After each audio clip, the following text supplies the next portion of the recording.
6 a.m. on a Friday morning. Justin Myers with you. The NBA Finals are set after the Dallas Mavericks put a whooping on the Minnesota Timberwolves in Game 5 last night. So your Western Conference champion Dallas Mavericks will be facing the Boston Celtics in the NBA Final. Luka Doncic named Western Conference Finals MVP.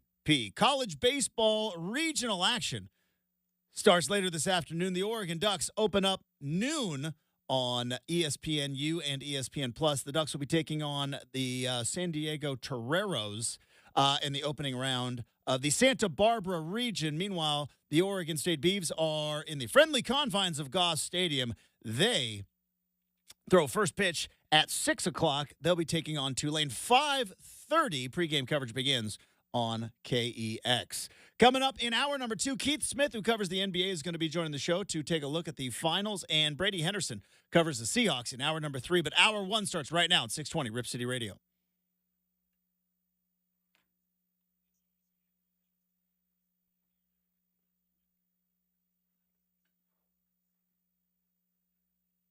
And a very happy Friday. It is RCM. I am your host, Justin Myers. Michael Shacker back in the producer's chair for one final day this week. But it's been a fun week. We had some fun bobblehead discussions yesterday. Went down a Jose Cruz Jr. rabbit hole. Didn't expect that to happen. Is this the end of my residency? I mean, just for the time being, you never know what the universe is going to throw at us. Right. Michael Shacker well, from it's day been a to day, blast. which is why we just, especially on a Friday, we got to be 10 toes down and be where we are and try to be in the presence. But yeah, it is. This is one of the better weeks to fill in and for Brendan and coming in here, driving in. There's daylight. There's daylight. There is sunshine. It is a beautiful Friday morning. It's going to be a beautiful Friday afternoon. We got a ton of stuff to dive into on the big show. We've got the NBA Finals set. We've got some more college football stuff to talk about. Interesting study from the University of Oregon talking about the success failure rate on the transfer portal, which I do what I think everybody else does when you get data and statistics. I cherry pick the stuff that I like that makes my point look better. I didn't do any of the research. These kids at the University of Oregon did, but we'll dive into some nerdy transfer portal stuff. And the biggest problem that college football has had over the last couple of years is the transfer portal and NIL becoming linked and ultimately leading to players thinking that the grass is greener. But when push comes to shove, when you crunch the numbers, can you crunch those numbers again? Crunch. When you crunch the numbers, is it always the best policy to be out looking for transfer portal plus NIL money? So we'll dive into that coming up on campus. And like I mentioned, Keith Smith's going to be joining the show in hour number 2. You got a massive matchup. All sorts of story. This is, again, I've gone over and over and over again about how if you look deeply, like I talked about with crunching the numbers, and look at it with an objective eyeball, the whole NBA is rigged argument is one of the dumbest arguments we've ever seen. Because if the NBA was rigged, the Lakers would play the Knicks in every NBA Finals.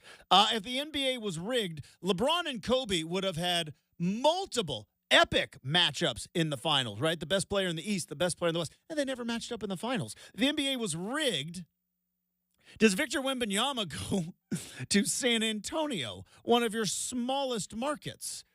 If the NBA was rigged, does Zion, who was the biggest rookie prospect before Wembanyama, does he go to New Orleans? Like, there's so much evidence. However, this is a fun matchup. And I think you've got the Kyrie Irving going back to Boston. That's going to be drama. You've got Luka Doncic, who is now emerging as one of the biggest stars in the league. And I talked about it on Tuesday with Devon Pouncey. I'm going to bring it up again because we give winners sprinkles on this show. Winning matters. Championships matter. And we've been trying to crown a new and face of the NBA because we know that Steph Curry and we know that LeBron James are on their way out of the league in the next handful of years. That's not going to be next year. But you look at the record of Father Time. Undefeated. Wins every time. Doesn't always win early, but at some point Father Time always wins. And the NBA is in a transition. We've been trying to crown who is the next face of the NBA. It's Luka Doncic, boys and girls. It is. I'm watching the game last night. I watched that first quarter elimination game, a chance to put away a team, I should say, on the road, kind of a hostile environment. And Luka goes ballistic in the first quarter, ending the game pretty much there. He took the Timberwolves' spirit and competitiveness and any bit of confidence that they had that they were going to ultimately try to force a Game 6 and maybe give themselves a chance at a Game 7. Luka ended it. First quarter. There's your face of the NBA right there. And I'm guilty of this. Hand up, guilty. Right? I'll admit when I fall into certain traps. We had this idea that can someone be the face of the league if they are not American born? Can someone be the face of the league of the NBA if they are not American born? And I think the reason we kind of had the idea of no is because the best non-American player for the last 5 years was Nikola Jokic. Right? He's won 3 MVPs, he's won a title, and that's not why he's not going to be the face of the NBA. It's because sizzle matters as much as steak when you are talking about someone being the face of the league. Do you have flair? Do you have charisma? As my grandparents would say, does the kid have moxie? Jokic, cold, calculated, efficient. He's Euro Tim Duncan. Tim Duncan was the best player for a good chunk of time. He was never the face of the league. Why? He didn't have the moxie. And I'm not saying that as a criticism, merely an observation. This Luka Doncic kid, he's got moxie. He's got flair. His game is fun to watch. Does he whine too much? Sure. But, as we talked about before, if you win, you get to whine. LeBron whines all the time. But LeBron got to the finals. LeBron won, 3 rings? 4, 3.5. I keep forgetting. I never count the bubble. I just don't. Technically, LeBron's got 4 rings, yes. But you win rings. Guess what? There's a lot that comes with a championship ring, and one of them is you get to whine. And people look at you as a competitor. Kobe whined all the time. He had 5 rings. You don't have a ring, you're a whiner. So we're going to dive into some storylines coming up in about 12 minutes. Like I said, we will be talking about some college football. It is, though, the end of the week. And it is per tradition on this show, even if your fancy coffee might be a cup of orange juice, because you know what? We don't order shame on this particular program. We celebrate. We get excited. We get fired up. We are moving around with joy and love in our hearts. Why? Because it's Friday and the sun is shining. And if you are like me, you've got yourself a fancy coffee. So you put those hands together, my friends. What do you get? You get Fancy Coffee Friday. Woo! That's right. It is time for Fancy Coffee Friday. And like I said, we do not order shame on Fancy Coffee Friday. Whatever you want on your fancy coffee. If you want a caramel macchiato with a little whipped cream, you do you. If you want sprinkles on your hot chocolate, and that's your fancy coffee on a Friday, great, you do you. If you were like Michael Shacker, who was like, I don't do fancy coffee, I do a big old cup of orange juice. You know what? You get your vitamin C, and you do whatever it is that you do. What is that? Is that from home? Is that orange juice from home? Yeah, from home. Is it simply orange juice? It's what do you go with? Store brand orange juice concentrate where you add water. From the thing? Yeah, where it's the log of orange juice. Slushy? Yeah. And it's in my Rip City Jamba Juice cup that they were advertising at the beginning of the Blazer season last year. That's right. I remember I had a babysitter when I was a child, because I don't have a babysitter as an adult. I had a babysitter as a child. Could take one of those frozen concentrate orange juice cans, could make a homemade Orange Julius. Where are you on Orange Julius? I haven't had one in the mall in years. Me neither, and I haven't had one in a long time. But let me tell you, could make an Orange Julius. You get this concentrate. There's like a little milk, some vanilla extract. Blend that baby up. Might as well be sitting there at my mall was the Roseburg Valley Mall when I was growing up, and the Orange Julius was across the street from. It started off as Musicland, and then it got bought out by Sam Goody, and then there was the KB Toys, which was right next to it. And let me tell you, it's the place to be. It's the place to be. So you got your orange juice, you got your vitamin C, You've got your fancy beverage, whatever you want it to be. You go ice in the orange juice? And some ice. And some Keep it cool. So, cheers to you, Shacker, to a fantastic week. Cheers to what I know, hardest working audience in all of radio. Do I have the stats and the numbers to back it up? No, because am I a stats guy? Never have been. I go with my gut. I go with my feel. I am an analyst of vibes. Don't need the numbers. Although I will be using some numbers to make my own point about something else a little bit later. So, cheers to all of you. Happy Fancy Coffee Friday. Oh, yeah. Feels good. Feels good on a sunny Friday. Beautiful, beautiful end of the week. All right. Let's wrap. Let's recap what we're going to be diving into. We are going to go back and we'll preview what happened last night in Minnesota. Look ahead to the NBA final. Who's got more to gain? Oh, we're going to do a ESPN First Take type of segment. Who's got more to gain? Who's got more to lose? Nobody really has anything to lose in these finals. Maybe the head coach of the Boston Celtics. So we'll talk about that. Matchups, Kyrie going back to Boston. Does the bad blood continue? He stepped on Lucky, remember. That's the leprechaun in the middle of the parquet floor. So we will dive into that. We have got some college football news and notes. Interesting article about the transfer portal and the statistics that go behind it, plus Keith Smith and Brady Henderson, all coming up on the big show. But before we get to all of that, I want to tell you about my good friends at DeBella. That's right. DeBella is Oregon's roofing, siding, windows, and bath renovation experts. And for the past few months, if you've been thinking about updating your home, well, take a look out. This weather makes it the perfect season to make that happen. DeBella's going to do phenomenal work. How do I know that? 15,000 five-star reviews from their customers.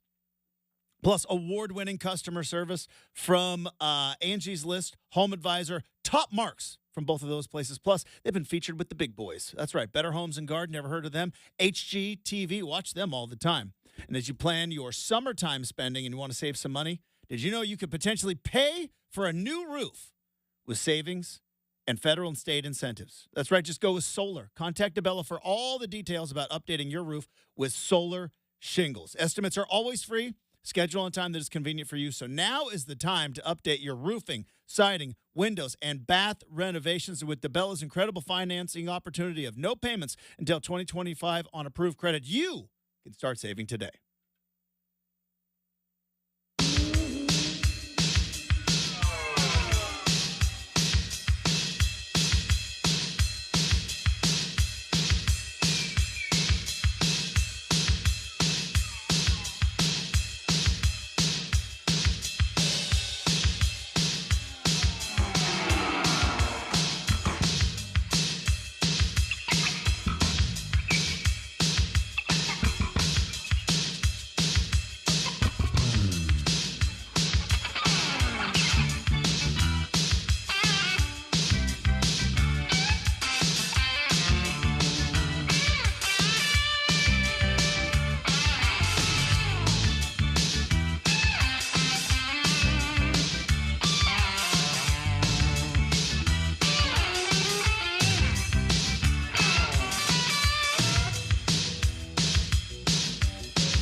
See, it only took us 4 days, Shacker, to where we got simpatico on the music. You know, like I've said that like with the algorithms in the tech world, you don't know this because you're off the social media, but it takes a minute for the algorithms to kind of figure out what you want. And the Michael Shacker algorithm, it took about 4 days. Some hits, some misses.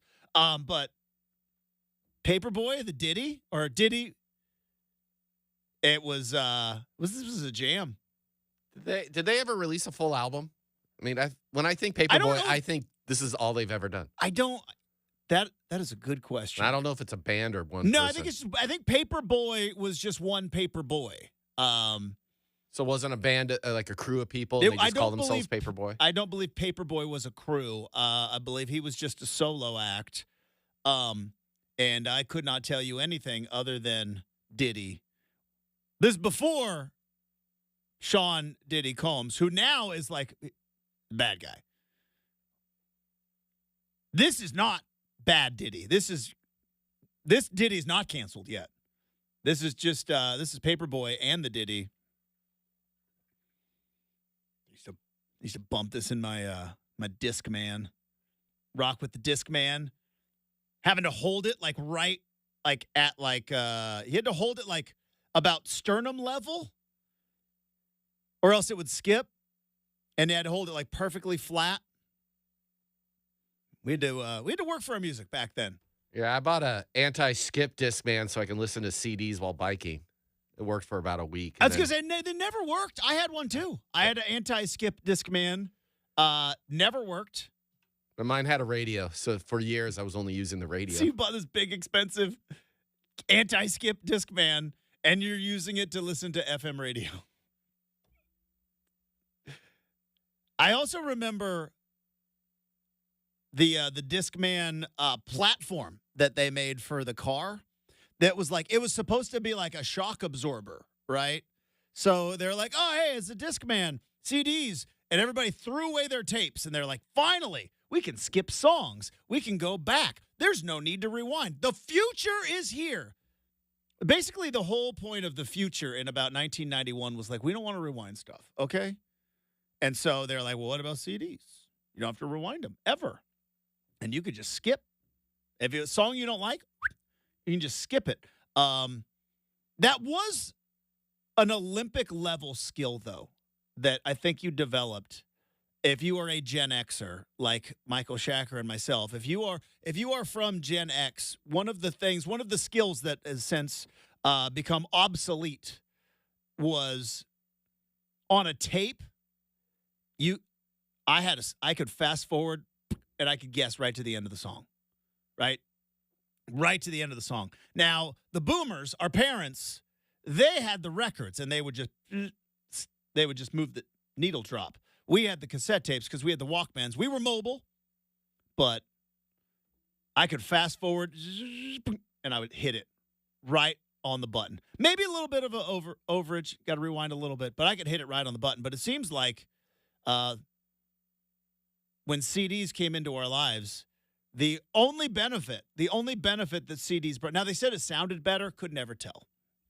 But the only benefit that CDs ever had was that you could skip a song and you could rewind, or you didn't have to rewind. Other than that, they were terrible.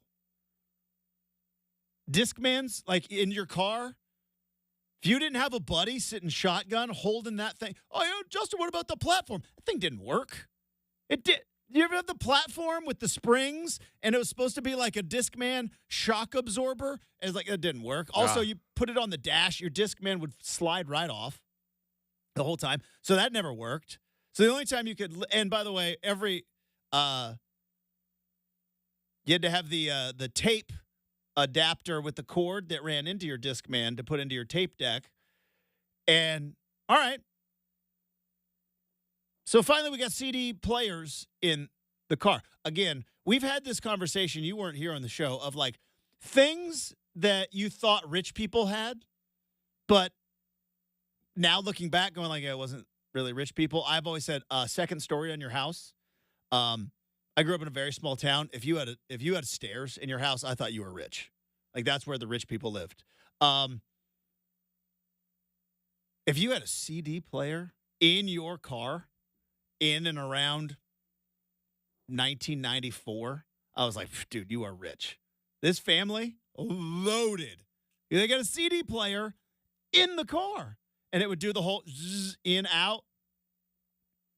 Don't even get me started on the people that had the 6-disc CD changer in the trunk. And then you look back, it was like, it's probably people just irresponsible with their money, but you thought they were rich. So then we got the disc man, and then guess what? CDs. How long did a CD last?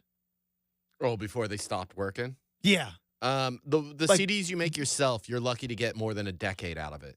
But the CDs you buy, they get scratched up. CDs you buy lasted maybe 2 weeks. Maybe 2 weeks. And then, I don't know if you ever had friends like this. I did. That were like CD, psychopaths.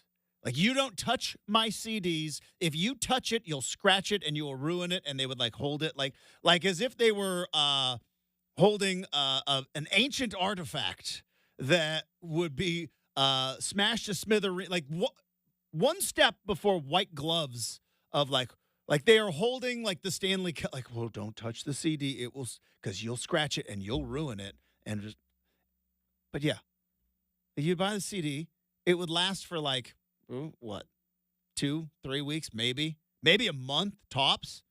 But if you played it enough, if it was any good, CD gets scratched and then now it sounds like the edited version, but it's not. It's just a scratched up CD. What's wrong with tapes? Oh, we didn't want to fast forward. We didn't want to rewind. CDs, man. No wonder they got bounced with the internet. But then and then the burn CDs. The burn CDs, they lasted. Yeah, they're temporary. Maybe a day or two. And then you had to reburn. That's why they came in like stacks of 700. It was just like it was like disposable cameras. It's like you just play the thing a couple times and then you just throw it out the window. How many of those CDs? And by the way, I do not advocate and I disavow littering in all ways, shapes, and forms. You should not litter. Do not litter. We got enough garbage on the streets in this town. Do not litter. How many of those CDs just got thrown right out the window? Those burned CDs, just like, I can't handle it anymore. And frustration, you just throw it right out the window. Don't do it, though. Disavow. All right. What are we going to talk about? NBA? Hey, we have the NBA Finals. Pumped up. We've got, I think, and again, we'll see if, in fact, this is a good matchup. Feels, again, I'm going with vibes and not really going with statistics or, I don't know, any kind of actual numbers to back it up. But I'm going with vibes. Feels like this is about to be a fun NBA Finals. You need some drama. We've got that. All right, you've got drama. You've got Kyrie Irving going back to Boston, right? Kyrie Irving has probably done more in the last 2 years to revive his career than maybe any other player, right? Think like Kyrie Irving 2 years ago, and I realized 2 years ago, very different world. There was a thing that was hanging out that we were still all obsessed with. Some of you still obsessed with it. But there was this thing in our lives. I have tried to put it out of my memory. And it caused for a lot of emotional responses to certain things, right? The thing about sports that I've always liked is when you go to a live event, you go to a college football game, you go to a Blazer game, you go to a basketball game, you sit there and you're just fans. Well, we got to the point where we weren't allowed to go to games, and then Kyrie Irving was like, well, I'm not doing the thing that's going to allow him. And he could sit courtside but couldn't play, the whole vaccine thing. And that, of course, put him front and center on top of some controversial opinions. And it's not like Kyrie Irving was the first ever NBA player to have his own opinions and thoughts. He just happened to be right in the middle of everything 2 years ago. He was just right in the middle of everything. Started with the flat earth stuff. He thinks he was smarter than everybody else. There was the vaccine. There was the documentary that I don't know if he endorsed or if he just talked about it. He watched it and he liked it. And then he thought everybody else was on a dumber level than him. And I don't know if it was a wake-up call. I don't know if it was a realization. I don't know if somebody finally got it or if it was just simply Kyrie getting out of New York City and going to Dallas, Texas, where you are not the biggest star. Dak Prescott is. You are not the biggest thing in Dallas. The Cowboys are. You're not the biggest thing on your team. That's Luka. But something happened to Kyrie Irving that I think for the better, for the positive, because, boy, there was not a bigger problem child as to what I think a lot of average Joe fans, right, Midwest six-pack fan, saying, like, that's what's wrong with the NBA. And Kyrie got into a spot. He got traded to Dallas. And I thought, and I was wrong, I thought this ain't going to work. Even up until round one, again, I was wrong. And credit to Kyrie Irving for proving me and a lot of other people wrong. Because I was like, there's no way this is going to work. If Kyrie Irving couldn't make it work with Kevin Durant and James Harden, and then ultimately when James Harden got traded away, if he couldn't make it work again with Kevin Durant and Ben Simmons, because Ben Simmons with that team didn't need to shoot. All he had to do was defend and pass the ball to the two guys that can shoot. If he couldn't make it work there, and if he was disgruntled in Brooklyn where he was getting paid a ton of money, there's no way he's going to make it work in Dallas. But something happened. Maybe it was a wake-up call. Maybe it was the realization that if you do not put up numbers, revitalize your role, and go back to being one of the most talented players in the league, which he is, just pure basketball ability, right? Dribble, pass, shoot. Pure basketball abilities. There may not be anyone in the league more talented than Kyrie Irving. Just pure basketball ability. But something woke him up, and I didn't think it was going to work. But all of a sudden, guess what happened? We stopped hearing about what Kyrie thought of everything. Because this is one of the biggest myths, right? Is Justin, you just want him to shut up and dribble. No. I don't want anybody to just shut up and dribble. You can say whatever you want. You can have whatever opinion you want. And you know what? In our world, you are an athlete. You are a celebrity. You've got a platform. Use it however you want. But that omelet's always going to have broken eggs. It always is. You don't have to shut up and dribble. I think it's a good policy if you want to not deal with massive, massive amounts of distraction, because I don't know if you've been on the internet the last 24 hours. But there's a lot of hot takes going on the internet the last 24 hours. It's a place that I would not want to go and dive into the middle of. And that's every single day. But we stopped hearing about what Kyrie thought of the world, and we just started watching him play basketball. And I think, and I've seen it in college a ton. And I know, Justin, you're going to make another college football reference? Yeah, I am. Seen it in college a ton. Now, I don't know if this is going to be, this might be a dated reference, because now we have quarterbacks that just skip from school to school to school, even though my school is benefiting from said skipping around. But there was a time where you would see a 5-star, can't miss, right out of high school quarterback, and they would go to college and they would struggle. Why? Because the difference in playing athletics and playing football when you were 18 versus playing when you were 22, which is who you were playing against, and going from high school to it's a huge transition, just like going from college to the NFL. And you would see some of these big-time quarterbacks, these highly recruited, highly rated quarterbacks go into college and struggle. And then all of a sudden, something would click between junior and senior year.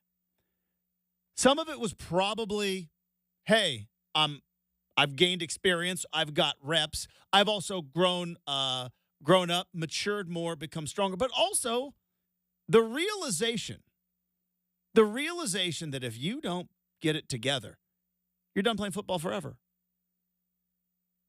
Now, it usually doesn't happen in the NBA, right? Because there's always a team. There's always going to be a team willing to give a talented player another chance. But Kyrie Irving got to the point where either somebody got in his ear or he figured it out on his own, or maybe a combination of both, or maybe just a different scene, maybe the culture of Dallas, who knows? But he got to a place where I think he realized, if I don't get it together, I might not ever be a star player in this league ever again. Because the juice was not worth the squeeze in Brooklyn. Like I said, you're free to say whatever you want.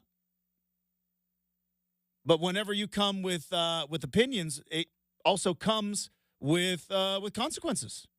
It comes with backlash.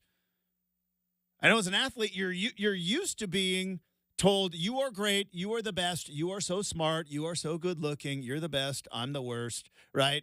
The whole Happy Gilmore, it's Billy Madison. You are good looking. I am not very attractive. And then at some point, you throw out your opinion, and all of a sudden the internet comes at you. And just human nature, you're only going to see the negative, and you think like everybody's coming at me, and then you fight against them. But if you don't address it, criticize Michael Jordan all you want. The whole Republicans buy sneakers too. He's still the greatest player of all time and the greatest sports marketing player of all time. No one has ever topped it. And again, you might think that's cowardly. You might think that is a cop-out. You might think that's the wrong way to go. I don't care. I think it's pretty good policy. If you want to be a great NBA player, if you want to be a great athlete, you eliminate that distraction. Some guys can pull it off. Some guys can't. Kyrie wasn't pulling it off in Brooklyn. He was looked at as a malcontent. He was looked at as a spoiled, rich athlete who was talking about things he didn't know about. Maybe he did, but you could come in, like I said, take a look at the internet the last 24 hours. You come in with with reasoned, educated, nuanced, researched opinion on, what's been going on in the news the last 24 hours. And guess what? Still, you're going to get some people going like, you are an idiot. You don't know what you're talking about. I heard this. You didn't know that. We haven't heard Kyrie do that for the last year and a half. So when you start seeing, hey, and by the way, I'm looking at Get Up right now on ESPN. Has Kyrie Irving changed the narrative around his career? He has. He has. He's going to go to the NBA Finals. And if they win the NBA Finals, Kyrie Irving's legacy in basketball will be forever changed. Same with Luka Doncic, by the way, who's going to be the face of this league. And one of the reasons why was because Kyrie Irving shut up and dribbled. Again, free to say whatever you want. I'll never say a player has to.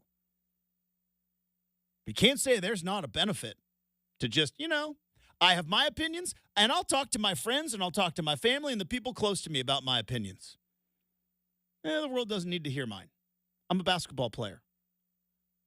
If you feel like there is injustice and you feel like you need to speak up, great, do that. But there's going to be backlash. And not that these guys can't handle the backlash. Athletes deal with criticisms all the time. What I'm saying is, and you hear it all the time in the NFL, it's distraction. It takes away from the on-court performance. And you can't tell me that it didn't affect him when he was in Brooklyn. You deal with that much negativity each and every day, it's ultimately going to affect your work performance. And that goes from the top of the tops to the guy who is out there throwing away garbage at construction site. All that being said, pumped up for the finals. We're going to talk more basketball about it coming up in hour number 2 with Keith Smith. We have got on campus college football news and notes to wrap up hour number 1 next. 620 Rip City Radio.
This is one of those songs that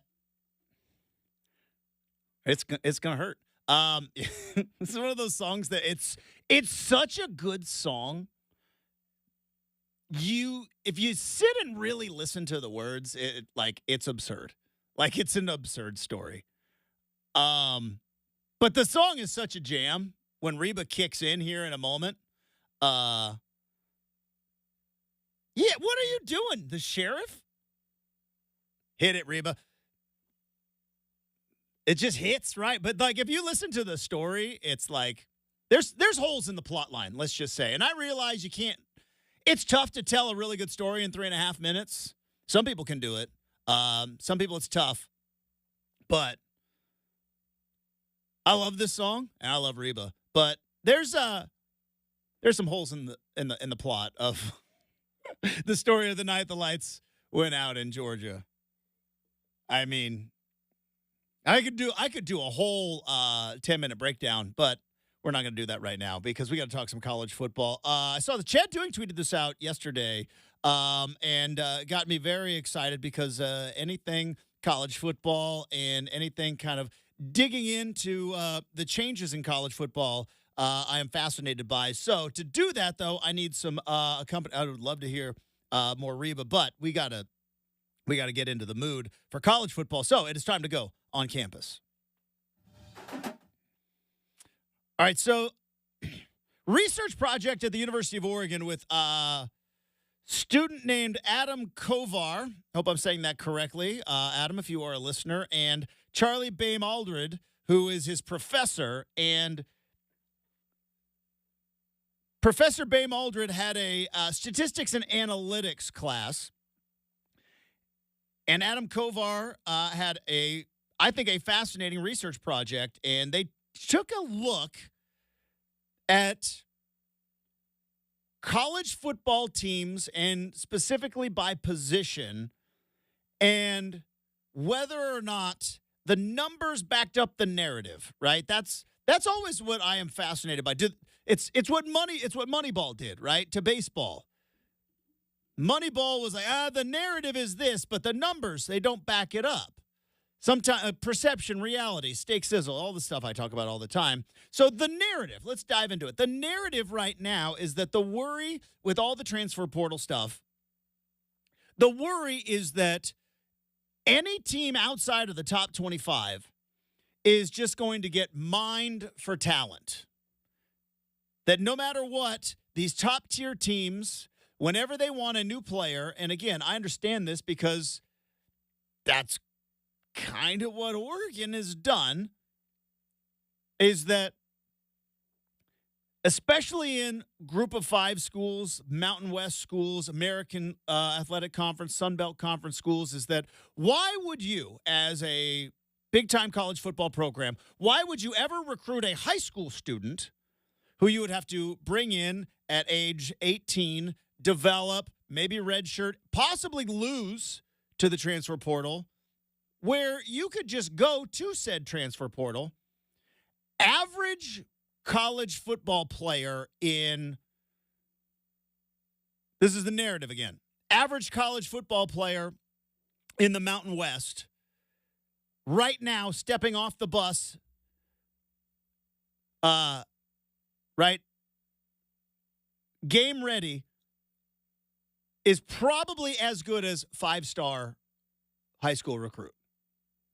Because 5-star high school recruit's going to have to get acclimated, going to have to learn offenses, going to have to learn how to play college football. And so they took a look. Like, is transfer and mining the other schools and essentially recruiting schools via transfer as opposed to high school, do the numbers back it up? They do to a point. Researchers discovered the relationship between elevated use of the portal and team wins. The teams with the lowest percentage of snaps played by transfers averaged more than 1.4 more wins than the same teams with the highest percentage of snaps played by transfers. Now, that may not seem like a lot, 1.4 wins. But as we talk about, especially in football, the difference between 10-2 and 9-3, especially now going into a 12-team playoff, that might get you into the playoff. That one extra win might be a playoff win. That one extra win might make you bowl eligible. That one extra win in college, that's the whole thing I went crazy about yesterday about scheduling. It's trying to find one win in college football. As an Oregon fan, Oregon football, yes, 2001 should have been playing the national title. 2010 played for a national title. 2014 played for a national title. Outside of that, Oregon football has about 5 or 6 years where one win would have made the difference in them playing for a national title and playing in a really nice bowl game. 2019. 2021. You could even go back further. 2009. So when you look at the research and you see that teams with the lowest percentage of snaps played by transfers are averaging more than 1.4 wins, kind of shows that, yeah, transfer portal's good. Transfer portal's great, but Coach Prime and Deion Sanders, I don't know if you are changing the game as much as you are now.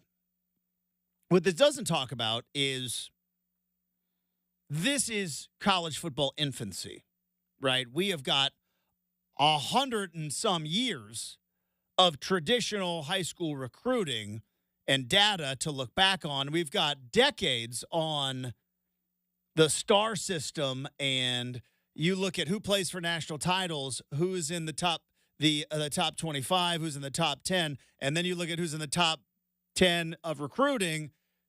Now the evaluation system changes a little bit, but to think that the narrative of all you got to do is just go and get a bunch of transfers and then plug and play. Well, it turns out the teams that have the lowest percentage of transfers are actually averaging more than one win. Now, those might not be top 25 teams. Those might be teams, again, Colorado, 4-8. They had more transfers than anybody. As opposed to, I'm sure then you've got like a team like I can't even think of it. But there you go. 1.4 wins. There's your difference. Also, we have got a whole second hour coming up. Keith Smith is going to join the show. Hot Take Friday, much, much more on 620 Rip City Radio.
It is 7 a.m. on a Friday morning. Justin Myers with you. The NBA Finals are set as the Dallas Mavericks hammer the Minnesota Timberwolves in Game 5 last night to win the Western Conference. Luka Doncic named Western Conference Finals MVP. So the finals are set. Boston Celtics will be taking on the Dallas Mavericks for the NBA championship. College baseball underway this afternoon. The Oregon Ducks in the Santa Barbara region will take on San Diego. That is the first pitch, 12 noon down in Santa Barbara. And at the friendly confines of Goss Stadium, the Oregon State Beavers start their postseason at 6 o'clock against Tulane. 5:30 pregame coverage begins over on KEX. Keith Smith, who is our NBA analyst, going to be joining us in approximately 20 minutes. Brady Henderson from ESPN.com to talk some Seahawks in hour number 3. But hour 2 starts right now on 620 Rip City Radio.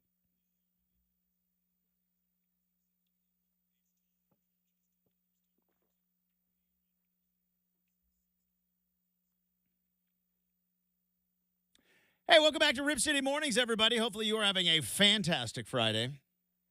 As I mentioned, we're going to talk some more hoops with Keith Smith. Can Luka continue his dominating ways against the Boston Celtics? Will the defense of the Boston Celtics maybe finally give the Dallas Mavericks some fits? We thought that the Timberwolves were going to be able to do that defensively. They never were able to wrangle in Luka Doncic. Him and Kyrie Irving have figured it out. They figured it out, but the Boston Celtics have run through it. They've lost twice. I think they've lost twice. They lost game 2 to the Heat. They lost game 2 to the Pacers. Or not? No, they swept the Pacers. They lost game 2 to the Cavaliers, and they lost twice in the postseason. But they also got to face the Miami Heat without Jimmy Butler. They got to face the Cleveland Cavaliers without Donovan Mitchell. They got to face the Indiana Pacers without Tyrese Halliburton for the final 2 games. So now they're going to be going up against a fairly full-strength Dallas Mavericks team. And will the rubber meet the road, as they say, for the Boston Celtics? So Keith Smith joins us around 20 minutes from now. It is a Hot Take Friday as well. It is also a Fancy Coffee Friday, which we opened up Fancy Coffee Friday earlier in the show. Shacker, Michael Shacker, by the way, in the producer's chair today is Brendan's still on his Hawaiian vacation. Aloha and mahalo. I always love your producer's last name, Slaughter. It is good last name. I want a cool last name like Demolisher. You know, Shacker is a cool last name. What are you talking about? Yeah, but what is a Shacker? At least a Slaughter. I know what a Slaughter is. Yeah, that's true. I mean, what is a Myers? I mean, I do know it's German for mayor, but like Oscar the Mayer Wiener. Spelled differently. Oh. Differently. I'm not a both the fortunes of my last name, right? Fred Meyer, Oscar Meyer, spelled different. I don't think I'm seeing any of that money. I'm not seeing any of that sweet, sweet hot dog baloney money. That one's not coming my way, unfortunately, no. Neither am I seeing that like when Fred Meyer got bought out by Kroger. Yeah, I didn't see a nickel of that. Spelled different.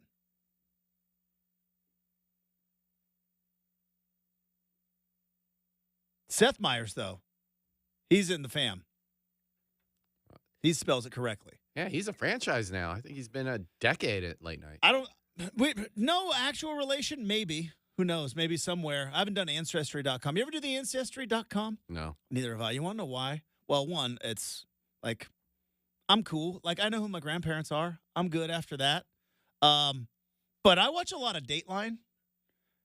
There's a lot of people getting, now I have not committed a heinous crime, but there's a lot of people that are getting busted for crimes because their second cousin got a 23andMe and put their DNA up for public consumption, and then the reverse genealogist goes in and figure well, family tree, and there it is. Which I guess maybe that's good. I don't know. I want to do one of those websites. But I don't trust. I don't trust it. The science is crazy right now. But at some point, right, we're going to get out over our skis on this science stuff, and AI is going to do it, and all of a sudden I'm going to get convicted for a crime I didn't commit. Well, I can't do that if I don't put my DNA up, right? Boom, fix it. Work the system. What were you saying? Oh no, sorry to interrupt you, but I wanted to do this for my dog to find out what kind of breed he is because he's a mixed breed. But I also would like to know like what dogs he's related to. I was hoping there would be a database for that because my dog looks like everyone else's dog. Can I tell you something, Michael Shacker? I'm about ready to change your life. I'm about ready to open up your eyes because it exists. So, my dog, Crash, I got from the Seattle Humane Society. Knew he was in the pit bull family, but like he's about 60 pounds, right? And a lot of pit bulls are a little heavier. He's got longer legs, and so I'm like, he's got to be a mix, right? He's got to be some sort of mix because he doesn't have like. He's got the pit bull head, but if you look at like his body type, it doesn't look like if you were to describe a pit bull to someone. For that breed, he's a little bit smaller, and he was a rescue. He was a stray, so I adopted him. He lives with me now. He went the streets to the country club, which is because he's got 3 beds in the house. Still sleeps on the couch, right? Butchie, really nice beds, Crash. Yeah, I sleep on the couch. So we've always, like, me and my wife have always kind of gone like, oh, what do you think? I think he might be this. I think he might be that. Like, I've Googled, like, mixed, and he had, like, spots on his belly. And I'm like, maybe there's a little Dalmatian in there because Dalmatians are very, what do you call them? Turds. That's what they are. They're not. And my dog was a bit of a turd. You know what I mean? So I'm like, maybe there might be a little Dalmatian there because he's white and he's got some spots on his belly. So my mother-in-law for Christmas gives my dog a gift, and the gift is doggy DNA. 23andMe essentially for dogs. So we do the whole thing, right? Get the thing, give old Crash a swab, send it in, wait 2 weeks. Comes back, 100% pit bull terrier. Hey, now you know. 100% pit bull terrier. But there is if other people like the 23andMe and the Ancestry.com, like we found like he had a dog that would be akin to his first cousin, right? Living here. There no siblings or parents or anything, but you can find like family members or part of the brood. Is it the brood? I don't know. I always go with crew. That word Part works of the with crew. Yeah, part of the family. It exists. Yeah, I want to do that for my dog because he was a stray, not fixed. So I want to know if he made any puppies. Oh, because he might be a father, and I want to know how. And then you're going to have a stern talk about responsibility and like you need to be providing kibble and treats. Okay. You got a responsibility out there. You can't just do that business and then just walk away. But yeah, Crash, all the debates, right? It's why I don't know how often you go to bars. I go to bars all the time. And before Google was in our pocket, one of the funnest things to do would be like sitting there at the bar with your buddies and get in like debates and just like, what do you think is like the most popular food in the world? It's rice, by the way. And you say like, oh, it's got to be this. It's got to be this. Don't forget that. And then like now it's just like one friend always Googles, it's that. And you know what I mean? Yeah. Just like the Google has ruined the fun of like arguing with your friends, even about stupid stuff. One of the craziest arguments I ever got into, playing the game of Scattergories. Have you ever played Scattergories? Do you know of Scattergories? Nope. I've heard it. I don't even know what it is. Is it like Pictionary or? So Scattergories is this. There is a list, right? A list of like, I think 10 things where it's like, capital, something you would find at a dairy, type of car, right? All that stuff. And then you roll the die that has every letter of the alphabet on it, and it pops up, and the letter is like L. So you go like type of car, Lincoln, right? And it all has to start with L. That's the category. So it's every category with the spell. If you and somebody else have the same answer, right? A car that starts with the letter F, and both of you put Ford, right? They cancel out. So you got to think like some sort of unique thing. Now I'm playing this game, and is at a cabin in Central Oregon with a group of friends, and cell phones were a thing, but they didn't have the internet, right? And stayed at a cabin. Cabin did not have a computer. Wi-Fi didn't exist back then. It's how old I am. It's how old you are. We're playing categories. Also been drinking a little bit. One of the categories is capital. And it comes up L. And somebody put, and so I put London because, crushed it. And somebody put Lexington, right? Yeah, Lexington's not the capital of Kentucky. I know this because I'm so good at state capitals. But nobody understands, and I'm with a group of doofuses. I'll say it. I'm with a group of doofuses that don't understand that Frankfurt is the capital of Kentucky. And they're like, well, and so hours-long argument over what the capital of Kentucky was over a game of categories got to the point where I was betting my car. I was like, I will bet you my car. Bet you my put up or shut up. Like we don't have those anymore. Couldn't you call the operator? Just dial 0. Ask them. We're like looking around because how like sometimes they've got in cabins, like they've got like books and stuff, or like there's got to be an encyclopedia here somewhere. Like and hard to imagine Shacker knowing me, a little bit of a high energy guy.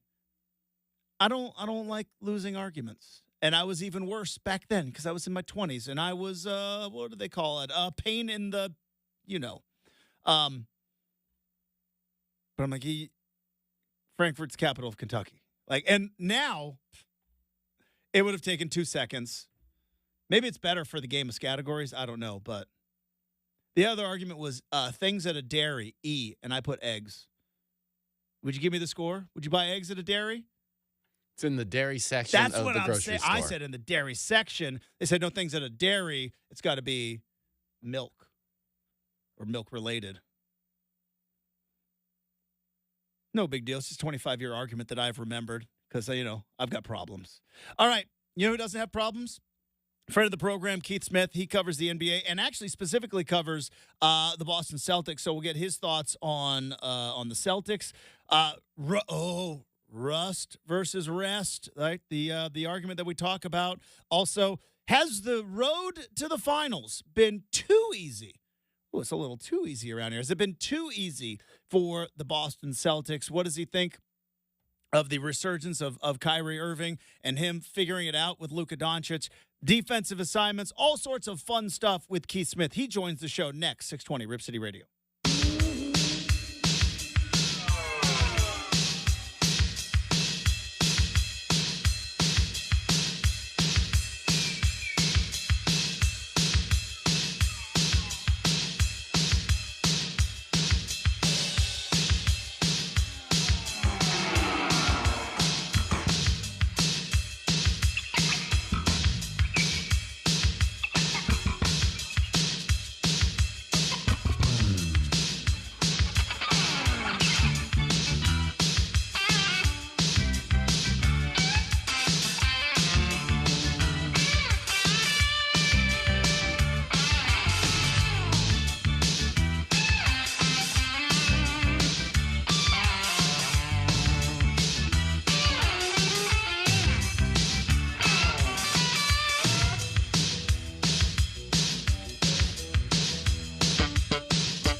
It's a bold choice going Rick James over MC Hammer. I mean, go with the original, I guess, right? This is Keith Smith's walk-up music. He's a super freak when it comes to the NBA. There you go. I'm just saying, like, we had the whole discussion yesterday about did MC Hammer ruin his career by dropping MC and just making himself Hammer, or maybe it was paying 150 people on the payroll to really do nothing. But when going with this baseline, you went with the Rick James version versus the MC Hammer version. I like the boldness. I also like the fact that Keith Smith is going to be joining the show because we've got a ton of basketball to talk about. Hey, Keith, welcome to the show. Good morning. How we doing? I'm doing well. Thank you for having me. All right. So here we go. We got the finals. We got the finals set, and I know you tweeted it out last night. So let's just get it out of the way. At what point, Keith, will you be sick of the video footage of Kyrie Irving stepping on Lucky the Leprechaun? Where are you already done with it? Because I know you tweeted out that you are anticipating this week that we have ahead of us. Like, is it 4 or 5 clips of Kyrie stepping on Lucky the Leprechaun? It was about 2 years ago, a week after it happened, that I was done with that. I mean, it's a logo. I get it. It's funny because people get all up in arms about it, and clearly that's why he did it. He wanted a reaction. He wanted people to be angry about it, and all these people said, I don't even think he knew what he was doing. No, he walked out there purposely and did it, but I mean, who cares? It's really not that big of a deal. Now what I would like to see is everybody just kind of say, hey, they're going to boo him. That's fine. But let's leave it at that. We don't need to make it any more of that. We don't need a week of Boston versus Kyrie stories when we have two really good teams to break down and analyze a matchup with. But I know that's how it's going to go anyway. All right, so let's talk about Kyrie, the basketball player, because I know you covered the Celtics as well as covering the entire NBA. And looking at Kyrie's kind of pathway from the time he went to Boston, didn't end well, went to Brooklyn, didn't end well. And Keith, I was of the opinion him going to Dallas, a team that is centered around Luka, not centered around him. I was like, there's no way this one's going to work. Even as early as the first round against the Clippers, I'm like, I still don't know how this is going to work. Shows that I'm a big dumb doofus because they have figured it out and is working. What do you think has been the biggest change? Is it just fit with the team? Is it coaching with Jason Kidd? What do you think's been the biggest difference, or is it just Kyrie putting all the other off the court stuff away and focusing on basketball? Because it seems like there's been a pretty dramatic shift these last 2 or 3 years.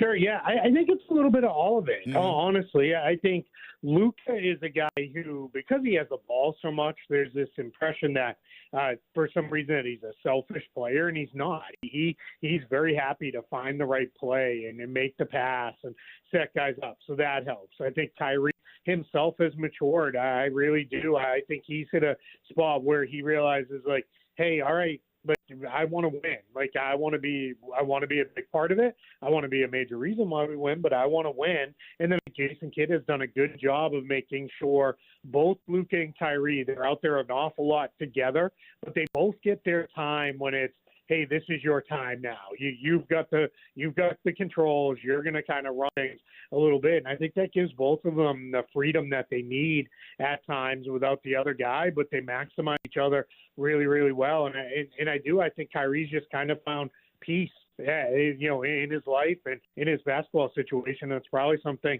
that feels like he's been searching for since maybe say all the way back to when he came into the NBA. Keith Smith, who covers the NBA, joining us here on 620 Rip City Radio. Keith, I am fascinated that we have created the title of Face of the NBA. I love that has become a thing in the last couple of years. Right? It used to be the next Jordan, and then at some point we're like, well, we can't do that. And with LeBron and Steph obviously still in the league but on their way out, we've created the whole Face of the NBA. And it seemed like Anthony Edwards was going to be the guy because for some reason it has to be an American-born player. But I don't know, Keith. I watched Luka Doncic all season long. I watched Luka Doncic this entire playoffs, and I watched him last night in the first quarter just put an absolute beat down on the Minnesota Timberwolves. This guy looks like he might be the next great superstar in the NBA, and especially now going into the finals where he's going to have a stage maybe he's never had before. Yeah, I think it's the short list of best players in the league for me is down to really three guys. It's Nikola Jokic, Luka Doncic, and Giannis Antetokounmpo. There's a lot of great players, but I think those three have set themselves apart from the rest of the league. And I think, though, if you start going down the list, the fact that we're even having some discussion about Anthony Edwards being in that conversation, and I think the whole next Jordan stuff, it's way too early. I think that is the way we cover this game compared to a lot of other sports. It feels like we have this rush to anoint somebody as the next star. And then if they don't make it, I've yet to hear the media member come back and say, you know what, that's on me. I was wrong to put that on him. No, it becomes, well, why didn't he get there? Why is the guy not as good as I thought he should be? Like, that's where it becomes like I hate the way that part of the game gets covered with that. But I think the bigger conversation is the fact that we've got Luka, we've got Jokic, we've got Giannis. We still have LeBron and Steph. We have guys like Jason Tatum, Anthony Edwards.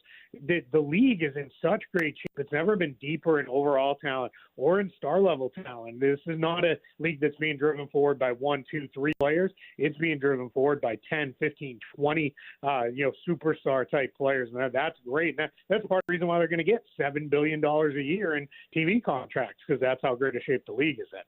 So, all right, let's talk Boston Celtics. And I think, and I'll be honest, Keith, because I am a media member that at some point gets a little bit bored and looks for something and looks for stuff and starts grasping at straws. So I'm not immune to this, but I do kind of see when it happens.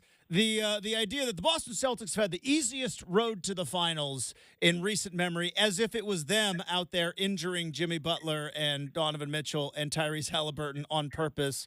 They also did have, the best record in the league in the regular season, and now they're in the NBA Finals. But when you look at these first 3 rounds for Boston, and now heading in, this is going to be the toughest matchup, as it should be. It's the finals, but what have you seen from the Celtics? I know a team you cover very closely in these last 3 rounds, and in particular in that sweep of Indiana that you think is specifically important heading into the finals.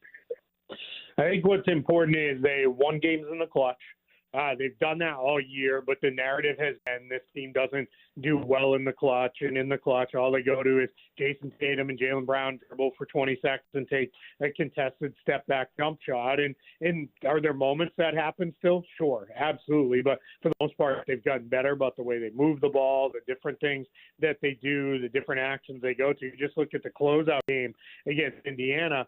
They really are in a spot where they get it down the floor. They make the play, and it's not always just somebody dribbling forever. They're content to attack. They trust each other and all that. So that's one thing. And then the other thing I would say is their defense. Now, it hasn't been locked in all playoffs long. There have certainly been games where they have not played up to par, but you've seen more often than not with Miami, they really kind of shut them down in the first round outside of the one loss. With Cleveland, when they needed to, they locked in the second half and ran away from the Cavs multiple times. And then with Indiana, who's a historically good offense, would be the best offense in NBA history if it wasn't for this year's Celtics, who hold that title now. They were able to lock in on them and get stops. Game 4, they held the Pacers scores for 3.5 minutes down the stretch. So that you've got those two things. And then the last thing I would say is just the fact that they took care of us. They ran through the first 2 rounds going 12-2. They didn't goof around. They took care of these teams that they had down, these teams that were on demand, and finished them off. I think those were great signs for them going into the finals. Keith Smith, who covers the NBA, joining us here on 620 Rip City Radio. Keith, as JB Bickerstaff learned, like no coach other than maybe Spoelstra, Kerr, and Popovich. No other coach is really safe in the NBA at this particular point. Maybe Mike Malone, but you see like players, especially star players, they get a little bit restless, and all of a sudden the coaches become the scapegoat. And it seemed like Joe Mazzulla was primed to be a scapegoat if Boston did not live up to expectations. Well, they've lost twice in the playoffs. They're going to the NBA Finals. Do you get the sense that Joe Mazzulla feels now comfortable in that seat as the head coach, or is there still always kind of that crazy pressure that goes on these NBA coaches? I think that pressure is always kind of there. I think especially in some places where the expectation is win a championship or the year was a failure, and that's where Boston is at. So I think there is some of that for sure for Joe Mazzulla. I think he would tell you he's not comfortable. There's still, I'm learning, I'm growing, I'm working, all the things that coaches say. But I do think there's a comfort level within the organization. I may have this off, but I believe of the coaches that have coached 2 full seasons, he has the highest win percentage in the first 2 years of anybody in NBA history, which is, that's kind of crazy when you think about that. Now, yeah, he walked into a finals team, but he also walked into a finals team on the eve of the season in a very weird situation where the coach was suspended. All the assistants left. Then midway through his first season, his top assistant leaves to take a college job. And now all of a sudden it's like, hey, figure it out on the fly. And by the way, go win a title, or, this was all for naught. And I think one of the things he's really done is he's committed to a style of play. Now, he will make adjustments off of that. That's one of the things he gets criticized for, but he does change things up. He'll change lineups. They'll change schemes. They'll do different stuff. But I think he's very committed to these are the concepts we believe that will win with this roster, and that so far has worked out well for him.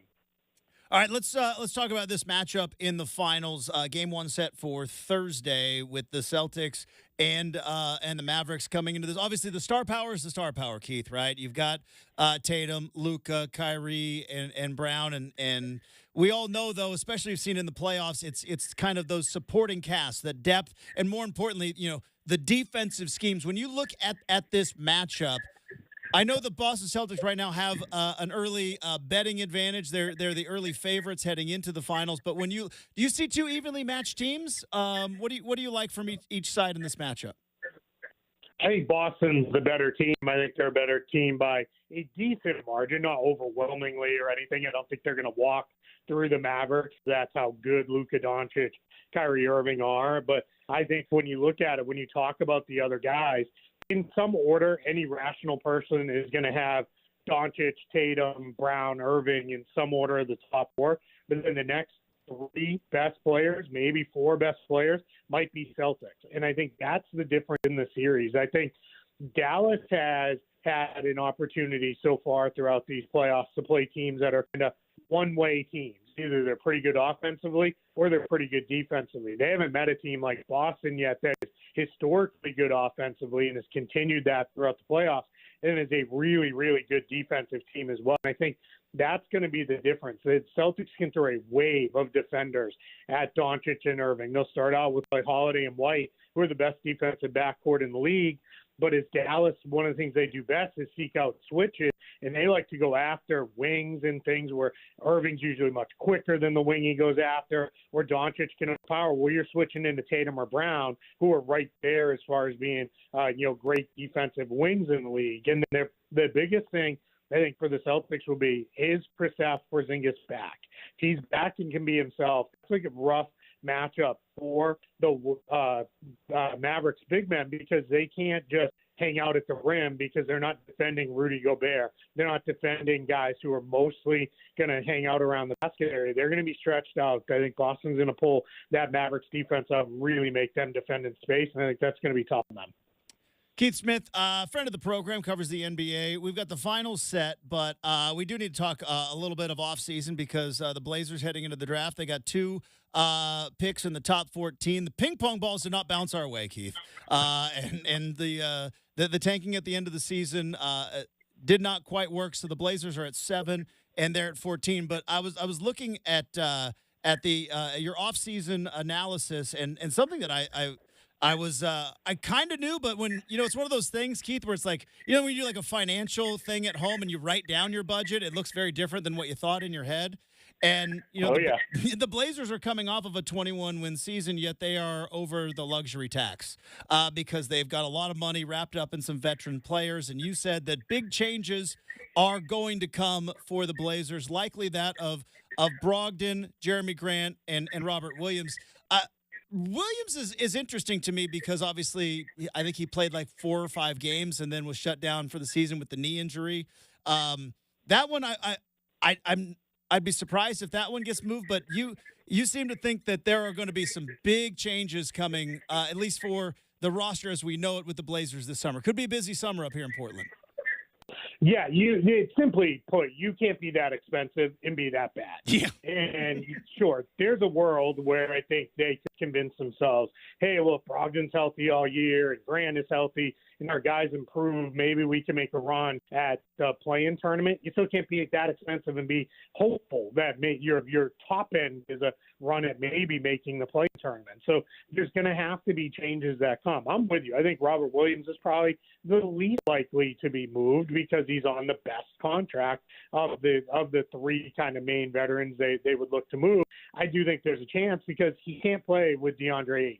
At best, you can say, well, we've got 48 minutes of center play between the 2 guys, but that's even tough because Ayton's going to play 30-plus minutes a game if he's right and if he's ready to go, and then that leaves very minimal time for Robert Williams. And I know that they talked a big game when they traded for Williams in the Drew Holiday trade of, well, we think we can play with DeAndre Ayton. You can't. You're not going to be a functionally enough spacing offensively. You'd have to have Stephen Curry to make that work. They're not going to have that. So that puts it there. Grant, I think they'll explore the market and see, hey, before maybe this contract turns sour, because I don't think it is. I've heard people suggest, well, they're going to have to pay to get off Jeremy Grant's contract. I don't think that's true at all. I think Jeremy Grant's contract is fine right now. It might get a little sour in the latter years, but they're going to have to work with that. And then Malcolm Brogdon, there's just no real fit for him on this team. You're going into next year hopeful of Scoot Henderson, Anthony Simon, Shaden Sharp. There's our 3-guard rotation. We'll let that sort it out however it does, but we don't really need Malcolm Brogdon in that mix too. That's just eating up reps and minutes from younger guys that we need to develop.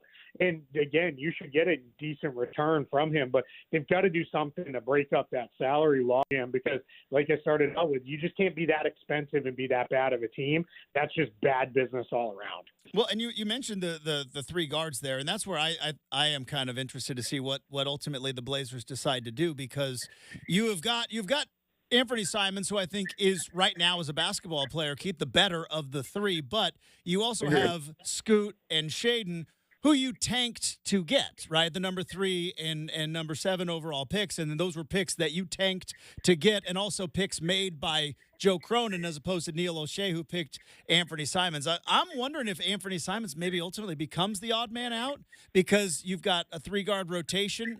I don't know if any of those guys want to come off the bench, or if you could pull that off coming off the bench. And I wonder if Simons ultimately becomes the odd man out there. Yeah, I think you could be right with that because you're already into the second contract with him and you're starting to approach a third, and the other 2 guys are still on their rookie scale deal and team control for the foreseeable future. So I think that could be the way that plays out. I also think they could get decent offers for Anthony Simons because I think a lot of NBA teams will look at it and say, hey, you can put him in a position where he doesn't have to be the main creator and he can focus on being more of a shooter and playing off other guys, but he can still run the offense when he needs to and be the main guy. Hey, this is great. Let's do this because we've got other players in place. I know I think there's a world where I live in Orlando, the Magic, which is his hometown, would probably love to bring him home and fit him in and plug him in somewhere. And maybe that happens. If it doesn't, I don't really know. But I think, they could have good offers for him. The real bummer of last season wasn't so much the losing because, quite frankly, I'm not a Trailblazers fan. I'm not there. So I don't really care that they lost games.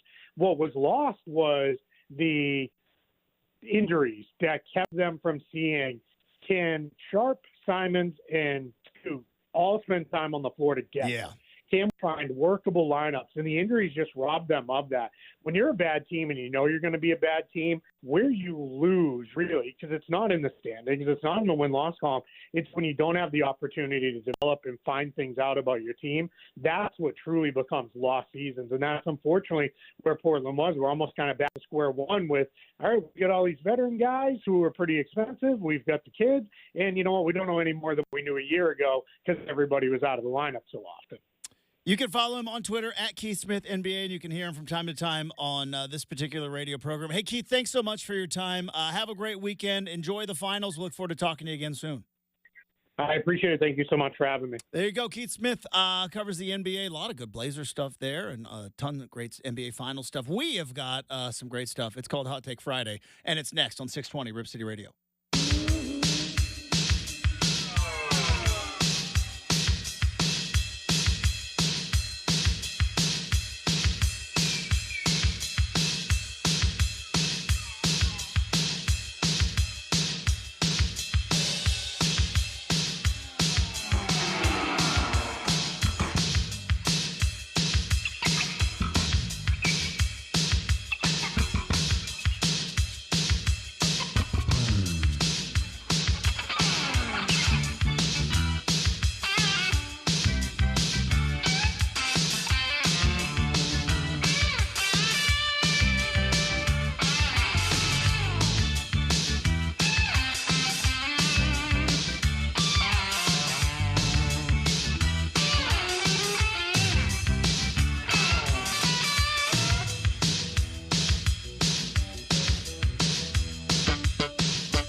You're right. You're right. I can't hear this song without hearing the William Hung version.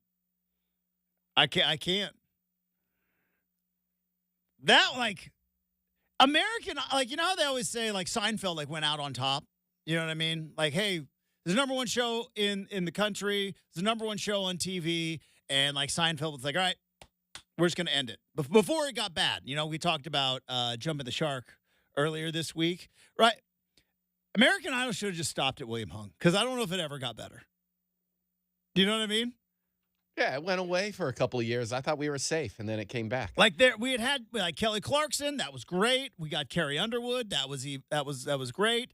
And then we got William Hung, and it was like they should have just stopped the show, right? That was like the peak of American Idol was William Hung, and the fact that it was so popular that William Hung was so bad, he got a record deal, and like made money. And he's in pop culture now. He's in the viral zeitgeist. video before YouTube. Should have just walked off right there. Like the producers of American guys, we're never going to top this. And then, you know, we wouldn't have had, you know, who was it? The Soul Patrol. Who was that guy? Taylor something? Well, don't ask me. I know nothing about You don't American know? Idol. Daughtry. We got Daughtry out of that. But yeah, should have walked off after William Hung. That's a hot take, by the way. That American Idol peaked at William Hung, and they should have just been done. Because, you know, here's the problem. Here's the problem with that. After William Hung got famous, this is the problem with all reality shows. And I love reality shows, but I don't know how you fix it, because usually we say no criticisms without solutions on this show, but I don't know how you fix it. But the problem is everything kind of starts off in reality like it's kind of organic, and then somebody gets famous for being like William Hung gets famous. He wasn't trying to be famous. He actually thought he was going to be a singer. I don't know why. But he actually did, I believe, either that or he's a great actor. Then, guess what happened? Every doofus who wanted to get famous was like, I'll just go on American Idol and I'll be a terrible singer. Simon will call me outrage or say that I'm dreadful or, you know, utterly unlistenable, whatever his insults will be. And then I'll go viral and I'll be famous. And then that was what ultimately ruined the show. That and the judges got too nice. That show was awesome when they were mean to the contestants, because sometimes you got to be told you stink. You're no good. You should quit. You should quit singing. You should not sing in public. But no. Then there we got worried about everybody's feelings. And it was like, oh, you know, I bet you love singing and, you know, you've great. But just I don't know if you're right. It's like, no, you stink. You're not only should you not sing here, your corner bar that does karaoke on Tuesdays, you shouldn't sing there either because you're going to ruin everybody's good night. That's what people should be hearing. Shacker, I don't sing. You want to know why? I stink.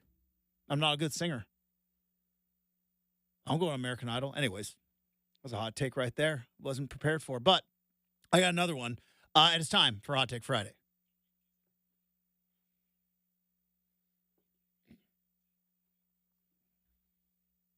All right, I've talked about this multiple times, and it feels like both sometimes my get off my lawn and my hot takes, they kind of meld together, you know, because they're really kind of cousins, right? A hot take and a grumpy old man get off my lawn take, kind of cousins. I was this last weekend, I was traveling. I was traveling on Memorial Day, which is, by the way, one of the worst days to travel because everybody else is traveling as well. Much like going out to the bar on